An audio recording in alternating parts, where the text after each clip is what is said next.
Hello friends, welcome back to my channel पढ़ाई करो में आपका स्वागत है। इस वीडियो में देखिए हम एक नया चैप्टर स्टार्ट करने जा रहे हैं और आज हम बात करेंगे मेजर ऑफ सेंट्रल टेंडेंसी का। ये स्टैटिस्टिक्स का काफ़ी इम्पॉर्टेंट चैप्टर है ये, तो प्लीज़ बहुत ही ध्यान से आप इसको समझेंगे।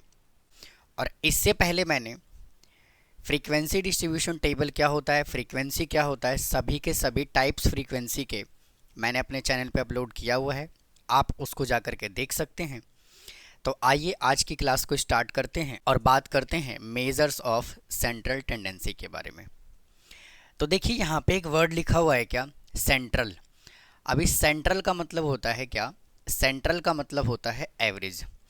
तो अगर मैं इसके डेफिनेशन की बात करूं कि an average is single value within the range of the data that is used to represent all of the value in the series.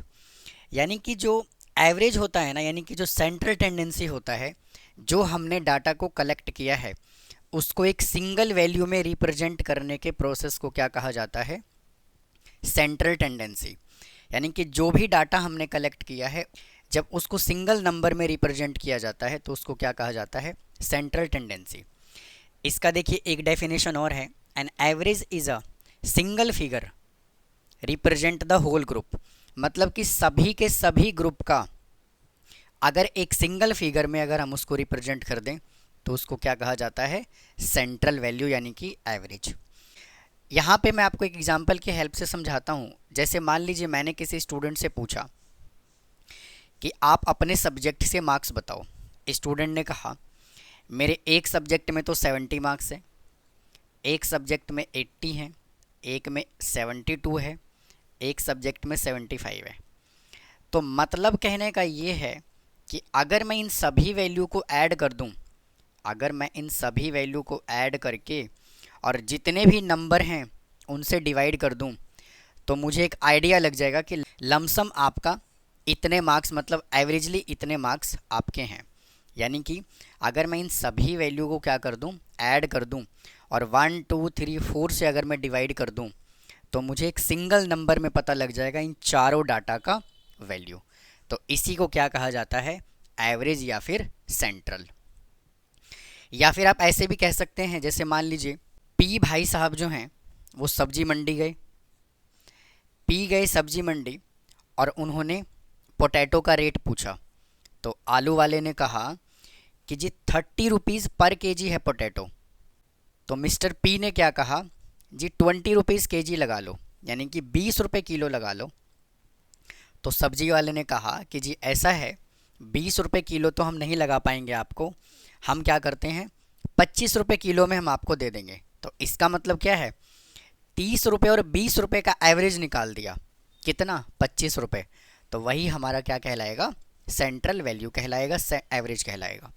तो उम्मीद है आपको सेंट्रल का मतलब समझ आया होगा, एवरेज का मतलब समझ आया होगा कि सेंट्रल को ही हम एवरेज बोलते हैं। अब आइए डिस्कस करते हैं कि टाइप्स ऑफ सेंट्रल और एवरेज, यानी कि एवरेज के कितने टाइप होते हैं। तो फर्स्ट है मैथमेटिकल एवरेज और सेकंड है पोजिशनल एवरेज। मैथमेटिकल एवरेज के 3 टाइप हैं, अर्थमेटिक मीन, ज्योमेट्रिक मीन और हार्मोनिक मीन। आने वाली वीडियो में हम एक इन सभी टॉपिक को हम एक एक करके डिस्कस करेंगे। और पोजिशनल एवरेज में 2 टॉपिक निकाला जाता है, मीडियन और मोड। मीडियन को हम एम से रिप्रेजेंट करते हैं और मोड को हम जेड से रिप्रेजेंट करते हैं। उम्मीद है फ्रेंड्स आपको सेंट्रल का मतलब समझ आया होगा और सेंट्रल के टाइप्स भी आपको समझ आए होंगे। अब आइए अर्थमेटिक मीन को डिस्कस करते हैं और इसमें हम कुछ क्वेश्चन सॉल्व करते हैं। अब आइए फ्रेंड्स डिस्कस करेंगे अर्थमेटिक मीन क्या होता है।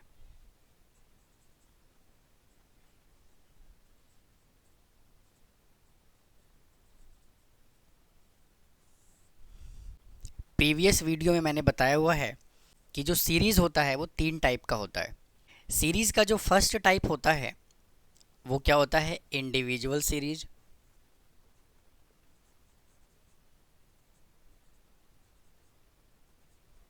सेकंड होता है डिस्क्रीट सीरीज।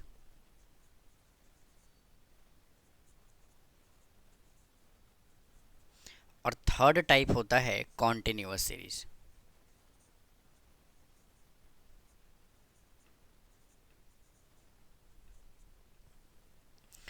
तो ये तीनों के तीनों topic, individual series, discrete series और कॉन्टिन्यूअस सीरीज, मैंने अपने प्रीवियस वीडियो में काफ़ी डिटेल में मैंने डिस्कस किया हुआ है। हम डिस्कस करेंगे इंडिविजुअल सीरीज़ का हम मीन कैसे कैलकुलेट करते हैं। इंडिविजुअल सीरीज़,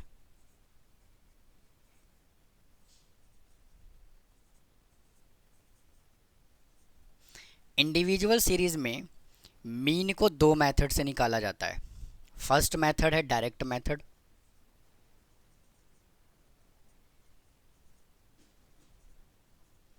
और सेकंड है एज्यूम मीन मेथड।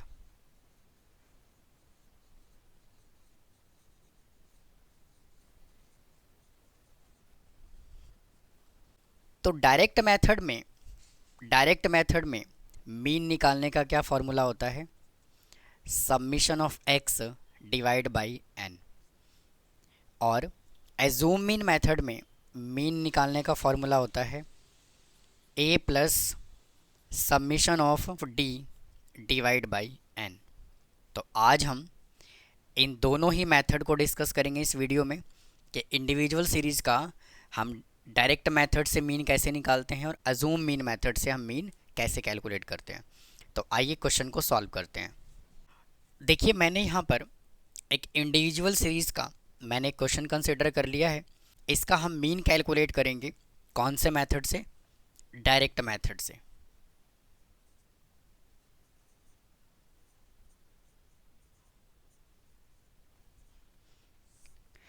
तो देखिए, डायरेक्ट मेथड से हम मीन कैसे कैलकुलेट करते हैं?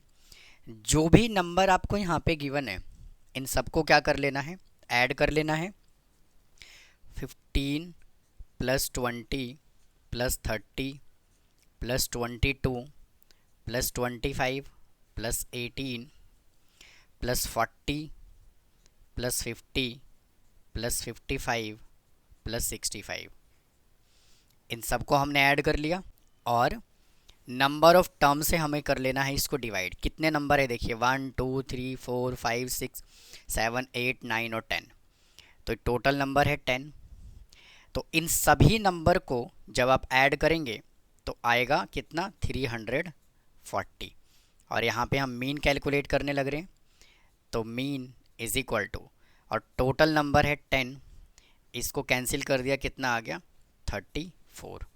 यानी कहने का मतलब क्या है कि जो भी नंबर हमें गिवन है इसको हमने क्या कर दिया? एक्स एजूम कर लिया। यानी इस नंबर को हमने एक्स एजूम किया, तो इसका फॉर्मूला क्या बना? Summation of X divide by N. यानी कि हमने क्या किया? इन सभी नंबर का टोटल, समीशन का मतलब होता है सम करना, और जितने भी नंबर यहाँ पे गिवन है उसको हमने एन से कर दिया डिवाइड। तो ये देखिए इसका आंसर आ गया 34। यानी कि सेंट्रल वैल्यू जो है वो कितना आया? 34। हमने अभी आपको क्या बताया था कि जो भी डाटा हमें गिवन है उसको हमें एक सिंगल फिगर में, सिंगल नंबर में रिप्रेजेंट करने के मेथड को हम क्या कहते हैं? सेंट्रल, यानी कि एवरेज। तो देखिए हमने यहाँ पे इन सभी डाटा को एक सिंगल नंबर में रिप्रेजेंट कर दिया, और ये क्या है? 34। अब आइए, अब इसी क्वेश्चन को हम एजूम मीन मेथड से सॉल्व करते हैं। Assume mean method,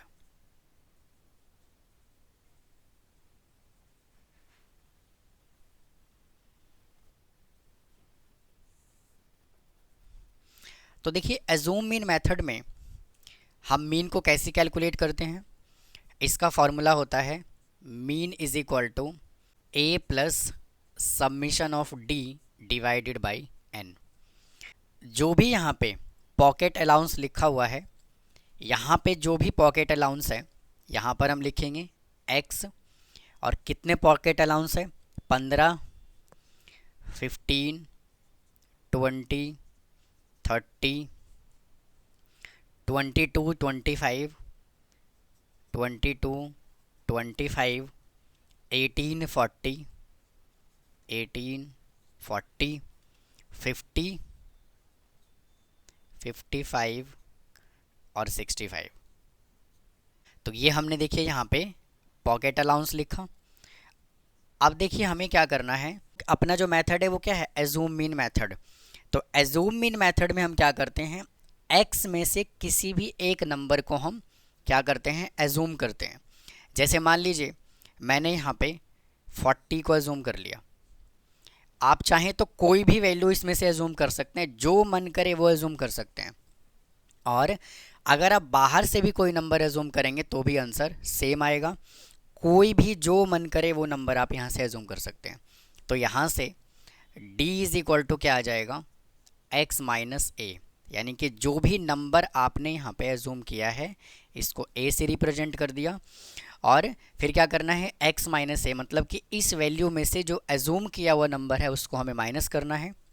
15 minus 40 is equal to minus 25, 20 minus 40 is equal to minus 20, 30 minus 40 is equal to minus 10, 22 minus 40 is equal to minus 18, 25 minus 40 is equal to minus 15, और 18 minus 40 is equal to minus 22, 40 minus 40 is equal to 0, 50 minus 40 is equal to 10, 55 minus 40 is equal to 15, और 65 minus 40 is equal to 25। अब देखिए आपको क्या करना है, इन सभी number को कर लेना है ऐड। तो जब आप इन सभी नंबर को ऐड करेंगे तो कितना आएगा, -110, यानी कि माइनस वाले को एक साथ ऐड कर लेना है और आपको प्लस वाले को एक साथ ऐड कर लेना है, जो कितना आ जाएगा 50। और फिर -110 में से अगर 50 को माइनस करेंगे तो कितना आएगा, माइनस का 60, और ये हमने क्या निकाला, सब्मिशन ऑफ डी। अब हमें देखिए फार्मूला अप्लाई करना है। तो mean is equal to, formula क्या है, ए हमने किसको एज्यूम किया है, 40 को, प्लस, और इसका सब्मिशन कितना है, माइनस का 60, और टोटल n कितना है, काउंट करेंगे तो आएगा 10। तो 40 माइनस, इसको कैंसिल कर लेंगे, 6 इज इक्वल टू कितना आ गया, 34। तो ये देखिए इस क्वेश्चन का आंसर आ गया। आप चाहे तो इस मेथड से कैलकुलेट करें या इस मेथड से कैलकुलेट करें, आंसर दोनों ही मेथड में सेम आएगा। अब आइए एक क्वेश्चन और कंसीडर कर लेते हैं, देखिए कैसे सॉल्व करेंगे इसको। आइए स्टूडेंट, एक क्वेश्चन मैंने और कंसीडर कर लिया है, इसको भी सॉल्व करते हैं। हमें क्या कैलकुलेट करना है, अर्थमेटिक मीन, और इस क्वेश्चन को भी हम दोनों मेथड से कैलकुलेट करेंगे, डायरेक्ट मेथड और शॉर्टकट मेथड। तो सबसे पहले देखिए, मीन इन डायरेक्ट मेथड।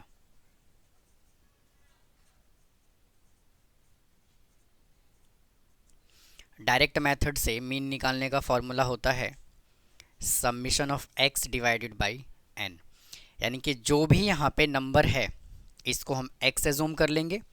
तो इन सब का क्या करेंगे, पहले total 15 plus 18 plus 16 plus 45 plus 32 plus 40 plus 30 plus 28 divide by 1 2 3 4 5 6 7 8, और टोटल स्टूडेंट हैं कितने, 8, और यहाँ पर मीन इज इक्वल टू, और इन सबको जब आप टोटल करेंगे तो आएगा 224 डिवाइड बाई 8, इसको 8 से डिवाइड करेंगे तो आ जाएगा कितना, 28। इस क्वेश्चन में क्या था, स्टूडेंट्स के मार्क्स गिवन थे। अब हमने क्या यहाँ से आइडिया लगा लिया कि जितने भी 8 के 8 स्टूडेंट हैं इन सभी का जो एवरेज मार्क्स है वो कितना है, 28 है। तो हमने वापस से इसको एक सिंगल फिगर में कन्वर्ट कर दिया। इसी को क्या कहा जाता है, सेंट्रल या फिर एवरेज। अब आइए इसी क्वेश्चन को हम अज्यूम मीन मेथड से सॉल्व करते हैं। देखिए, mean in assume mean method,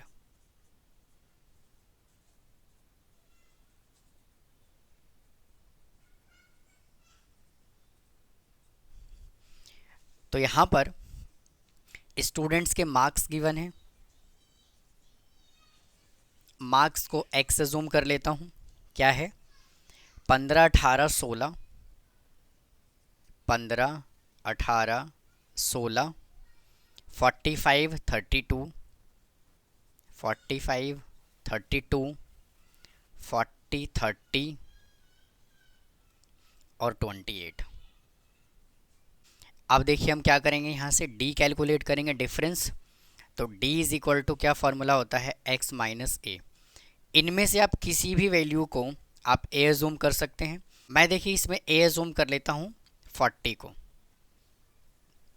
तो अब देखिए क्या करेंगे, x माइनस ए यानी कि 15 minus 40, 15 minus 40 is equal to minus 25, 18 minus 40 is equal to minus 22, 16 minus 40 is equal to minus 24 और 45 minus 40 is equal to 5, 32 minus 40 is equal to minus 8, 40 minus 40 is equal to 0, 30 minus 40 is equal to minus 10 और 28 minus 40 is equal to minus 12। अब देखिए जितने भी minus वाले number हैं इन सबको plus कर लेना है। तो प्लस का तो एक ही नंबर है यहाँ पे 5। तो देखिए माइनस वाले सभी नंबर को मैं ऐड कर लेता हूँ। जितने भी माइनस वाले नंबर है जब आप इन सभी को ऐड करेंगे तो आएगा कितना, माइनस 101 और पॉजिटिव 5 है यहाँ पर, तो यहाँ पे कर देंगे प्लस का 5 इज इक्वल टू गया माइनस का 96। तो summation of d is equal to आ गया यहाँ से माइनस का 96। और देखिए एज्यूम मीन मेथड में मीन निकालने का फॉर्मूला क्या होता है, a plus summation of d divided by n। और a हमने क्या एज्यूम किया हुआ है 40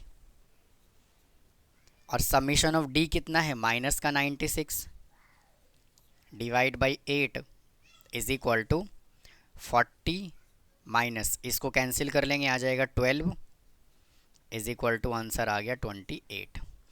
तो देखिए आप चाहे तो डायरेक्ट मेथड से कैलकुलेट करें और चाहे तो एज्यूम मीन मेथड से कैलकुलेट करें, दोनों ही सिचुएशन में आंसर अपना सेम आएगा। तो ये था student measure of central tendency का फर्स्ट वीडियो। तो उम्मीद है स्टूडेंट आपको मेजर ऑफ सेंट्रल टेंडेंसी का मतलब समझ आया होगा और सेंट्रल के यानी कि एवरेज के कितने टाइप होते हैं ये भी समझ आया होगा। मैंने यहाँ पर इंडिविजुअल सीरीज़ का arithmetic mean, assume mean method और डायरेक्ट मेथड से कैसे कैलकुलेट करते हैं ये भी समझ आया होगा। अगर आपको कोई डाउट है तो प्लीज़ कमेंट बॉक्स में कमेंट करें, चैनल को सब्सक्राइब करना ना भूलें, वीडियो को लाइक करें। फिर मिलता हूँ किसी और टॉपिक के साथ। थैंक यू, धन्यवाद।